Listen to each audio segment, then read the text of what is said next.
অতএব কিশোর ভাই, নওজোয়ান, বয়স্ক বাবা, এই আয়াত পড়ার মূল উদ্দেশ্য এটা। আপনারা শুনেই বুঝছেন এটা রমজান রোজা সম্পর্কিত আয়াত। মূলত লম্বা ব্যাখ্যা করার জন্য পড়ি নাই, আমি পড়ছি এই কথাটা বলার জন্য। মহান আল্লাহ পাক রব্বুল আলামিন সারা বছর আমাদেরকে 11 মাস আল্লাহ পাক আমাদেরকে বলে, বান্দা গুনাহ ছাড়ো, গুনাহ ছাড়ো। 11 মাসে আল্লাহ বলছে, বান্দা আমার ইবাদত করো, আমার ইবাদত করো। ইয়া আইয়ুহাল্লাযীনা আমানু ইরকাউ, রুকু করো, সিজদা করো, ওয়াবুদু রাব্বাকুম, রবের ইবাদত করো।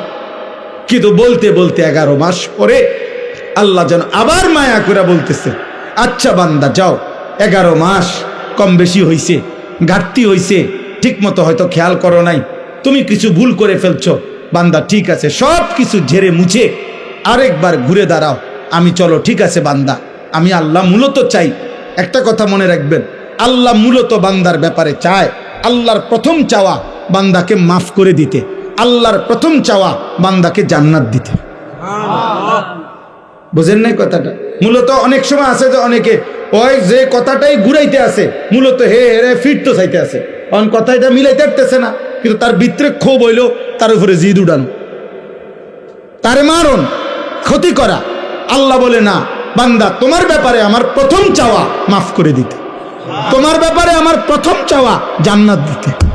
আমি জান্নাত দেব বেশি, বান্দা সাবাকাত রাহমাতি আলা গাদাবি, আমার রাগও আছে, আমার রহমতও আছে, কিন্তু আল্লাহ বলছে, বান্দা আমার রাগের আগে আমার রহমত চলে,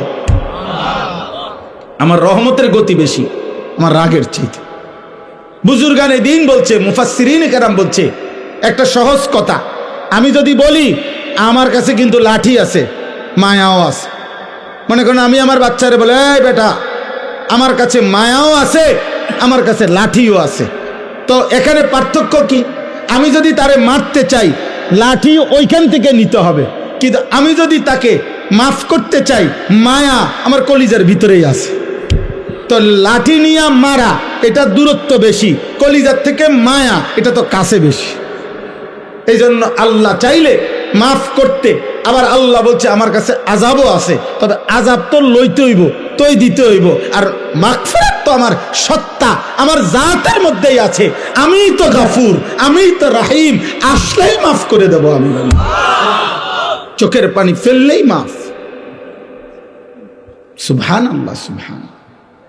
এই জন্য বাপ আল্লাহ তাআলা আমাদেরকে এই কথাটাই বুঝাইছেন, বান্দা 11 মাসেও যাও, তোমারে আমি ছাড় দিছিলাম, ডাকছিলাম, আচ্ছা ধরে নিলাম 11 মাস তুমি বান্দা আমার কথায় কদর করলা না, তো চলো একটা মাস রমজান আবার দিলাম আমি এই পৃথিবীতেই, তোমারে আমি একটি মাস দিলাম, একটা চাঁদ উঠবে তুমি রমজান শুরু করবা, আরেকটা চাঁদ উঠবে ঈদের তুমি রমজান শেষ করবা। এই একটা মাস আমি হীরা মণি মুক্তা মাণিক্য স্বর্ণ রৌপ্যর চাইতে কোটি কোটি গুণ দামি এক সেকেন্ড বানায় দিলাম। এবার তুমি বান্দা, তোমার যে বললাম আমি মাফ করতে চাই বান্দা, আমি না বলছি তোমারে জান্নাত দিতে চাই, চলো বান্দা এই মাসটা কমপক্ষে কদর করো, তুমি সেজদা দিবা একটা, আমার ফেরেশতা উঠাবে 70টা, তুমি ডাকবা একবার, ফেরেশতা লিখবে 70 বার। খোদার কসম, এটা না, সুবহানাল্লাহ, আরো আছে।